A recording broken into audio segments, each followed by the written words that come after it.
главният съдия Атанас Узунов от Пловдив с помощници Йордан Гулев и Костадин Писков извеждат двата отбора за началото на така очакваното пловдивско дерби между Ботев и Локомотив. Съставите на двата отбора вече ги знаете. Наистина това, което сега ще се случи на стадион Христо Ботев, се струва човек да види.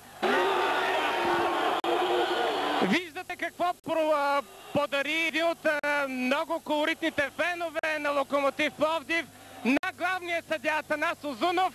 Това прасенце, за което говорихме секунди преди началото на матча, ето го, той е подарено на топ рефер номер 1 на България Атанас Узунов, който в момента тегли жребия да се види кой от двата отбора ще атакува на коя врата.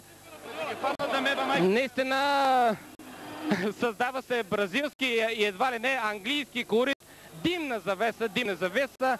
Между другото, тази димка за жалост падна точно на пистата на терена.